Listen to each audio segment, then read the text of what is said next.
الحمد للہ رب العالمین والصلاة والسلام علی رسولہ الکریم اما بعد فاعوذ باللہ من الشیطان الرجیم بسم اللہ الرحمن الرحیم والذین یمسکون بالکتاب واقاموا الصلاة انا لا نضیع اجر المصلحین صدق اللہ العظیم فجاء محمد سراج منیرا فصلوا علیہ کثیرا کثیرا سورۃ الاعراف آیت نمبر 170۔ ارشاد باری تعالی ہے والذین، اور جو لوگ یمسکون مضبوط پکڑتے ہیں بالکتابی کتاب کو واقاموا، اور انہوں نے قائم کیا الصلاۃ نماز کو، انا بے شک لا نہیں نضیع ضائع کرتے اجرا ثواب المصلحین اصلاح کرنے والوں کا، یعنی جو لوگ کتاب کو مضبوط پکڑتے ہیں اور نماز کو قائم رکھتے ہیں، بے شک ہم ان کا ثواب ضائع نہیں کرتے۔ مصلحین نیکی کرنے والوں کا، نیکی والوں کا، اصلاح کرنے والوں کا، یہ اس کا ترجمہ ہے۔ جو لوگ کتاب یعنی تورات کے پابند ہیں، جس میں رسول اکرم صلی اللہ علیہ وسلم پر دل و جان سے ایمان لانے کا حکم ہے، لہذا جو مسلمان ہو گئے یہودیوں میں سے اور وہ نماز کے پابند ہو گئے، تو ایسے اصلاح کرنے والوں کا اجر اللہ فرماتے ہیں ہم ضائع نہیں کرتے۔ دنیا میں جتنے بھی مذاہب آئے، جتنے بھی رسول اور نبی آئے، آپ صلی اللہ علیہ وسلم کے آنے کے بعد تمام شریعتیں منسوخ ہو چکی ہیں،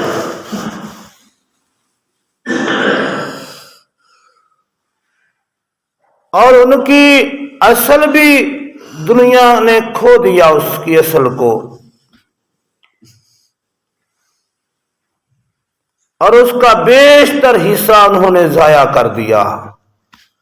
یعنی آج بھی انجیل جو ہے، یہ انجیل کے ماننے والے بھی یہ دعویٰ نہیں کرتے کہ یہ وہی انجیل ہے جو حضرت عیسیٰ علیہ السلام پر نازل ہوئی تھی۔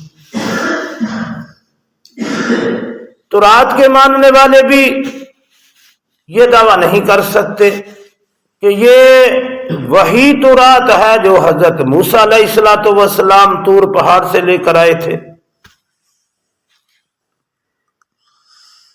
جو اللہ نے ان کی طرف اتاری تھی۔ ان امتوں نے، ان قوموں نے، ان لوگوں نے جو پہلے نبیوں کی تھی، انہوں نے اپنی کتاب کو ضائع کر دیا، اس کی حفاظت نہ کر سکے، اس میں بہت زیادہ رد و بدل کر دیا گیا۔ صرف ایک ہی دنیا میں الہامی کتاب باقی ہے جس کا دعویٰ ہے کہ یہ اللہ کی طرف سے نازل کرتا ہے اور یہ آج تک محفوظ ہے، اس کی ایک زیر زبر کا بھی فرق نہیں پڑا، اور وہ قرآن پاک ہے۔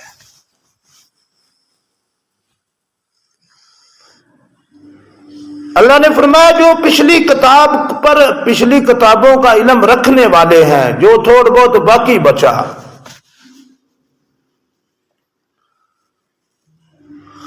جو اس پر ایمان رکھنے والے ہیں اور اس کو مضبوطی سے پکڑنے والے ہیں وہ محمد رسول اللہ پر بھی ایمان لے آتے ہیں، کیونکہ ان کی کتابوں میں یہ درج تھا۔ آپ صلی اللہ علیہ وآلہ وسلم کی ایک ایک نشانی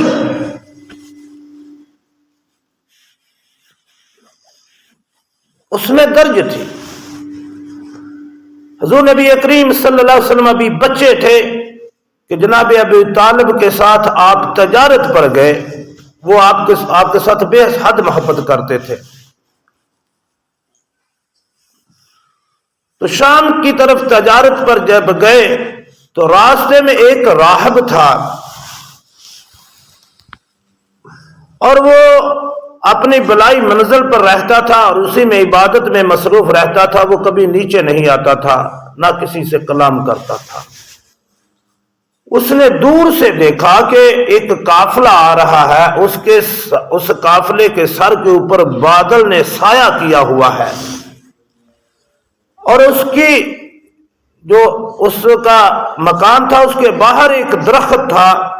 جب وہ قافلہ اس کے نیچے ٹھہرا تو وہ درخت جو تھا جس طرف وہ بچہ بیٹھا ہوا تھا اس طرف جھک گیا، لہذا اس نے تمام قافلے والوں کی دعوت کی، اور جب قافلے والے اس کی دعوت کے لیے اس کی بلائی منزل پر گئے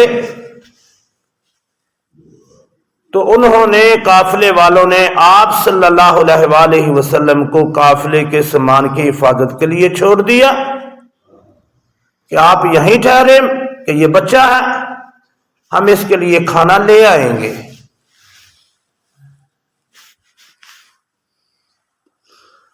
تو جب وہ قافلے والے اس کے مکان کی طرف جا رہے تھے تو وہ سارے قافلے کا نظارہ کر رہا تھا۔ جب وہ قافلے والے وہاں اندر داخل ہوئے تو اس نے ایک نظر ڈالی اور انہوں نے کہا کوئی بندہ پیچھے تو نہیں آپ کا؟ انہوں نے کہا نہیں جی سب آگے ہیں، بس ایک بچہ ہے، اس کو ہم نے اپنی سامان کی حفاظت کے لیے پیچھے چھوڑا ہے، اس کے لیے ہم کھانا لے جائیں گے۔ انہوں نے کہا نہیں جا کر اس سے بھی لے کر آؤ۔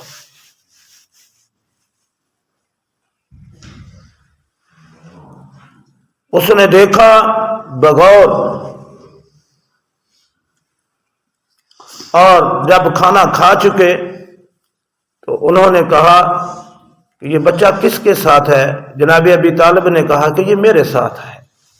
انہوں نے کہا آپ اور یہ بچہ رکیے، باقی سب چلے جائیں۔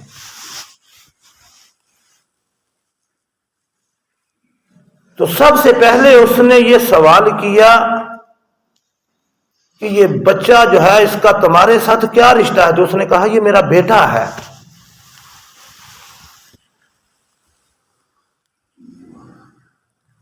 تو اس راہب نے کہا یہ تمہارا بیٹا نہیں ہو سکتا۔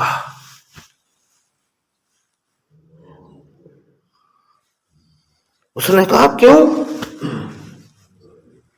ابی طالب نے کہا کیوں؟ انہوں نے کہا ہماری کتاب کہتی ہے کہ اس کا باپ اس کے دنیا سے آنے سے پہلے فوت ہو چکا ہوگا، یہ بچہ یتیم پیدا ہوگا۔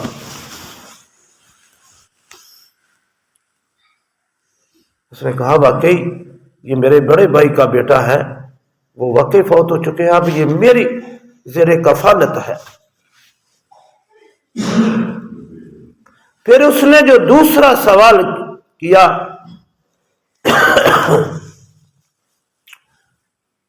اس نے اجازت چاہی کہ کیا میں اس کی قمیض اوپر کر کے پیچھے کمر پر کچھ دیکھ سکتا ہوں؟ جناب ابی طالب نے اس کو اجازت دی، اس نے دیکھا تو وہاں مہر نبوت واضح تھی، یہ نشانے بھی۔ پھر اس نے آنکھوں پہ میں دیکھا ایک خاص قسم کے سرخ قسم کے ڈورے سے تھے آپ صلی اللہ علیہ وسلم کی آنکھوں۔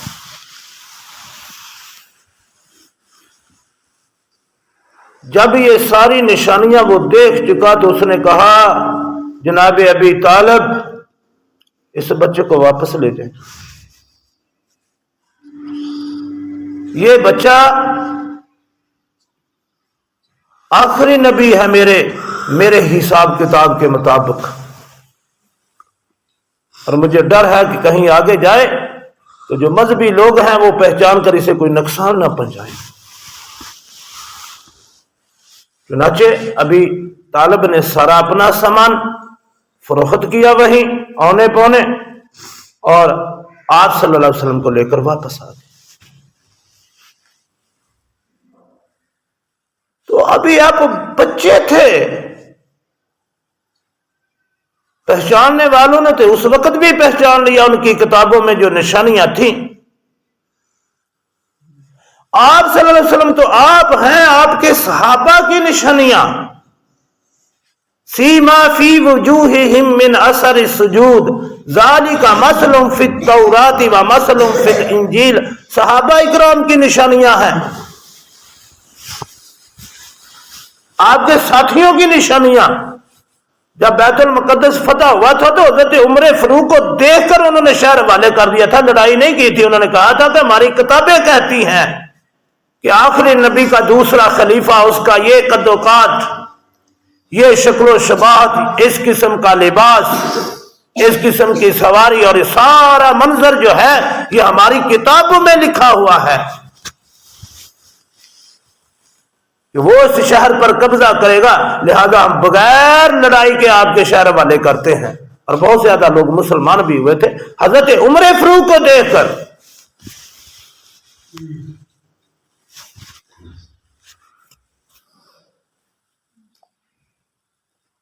اچھا، اس میں ہمارے لیے کیا ہے؟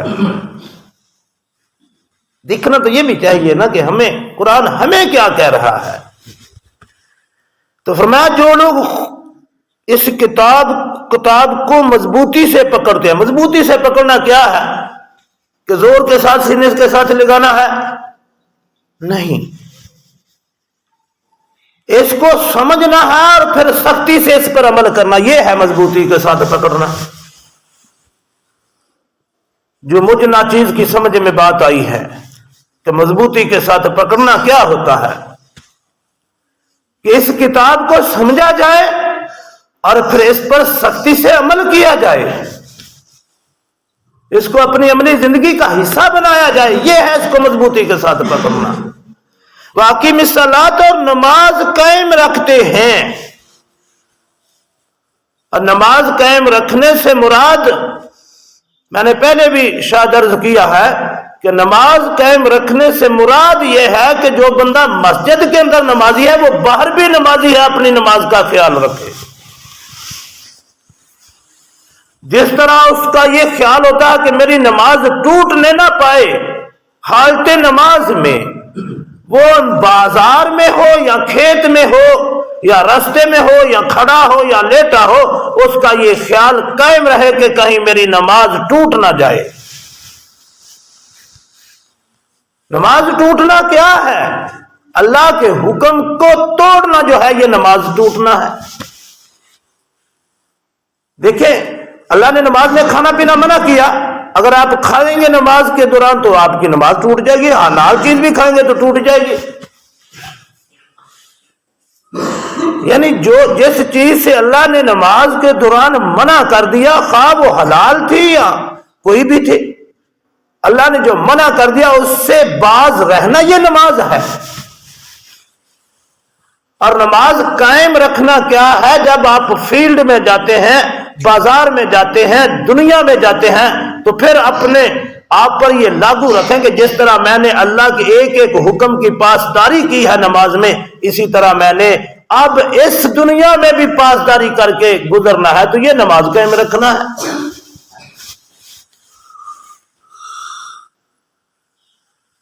یہ کوئی بلڈنگ تو نہیں ہے کہ بس کھڑی کر دیا ہے تو بس قائم ہو گئی ہے، اس کو اس طرح قائم رکھنا ہے۔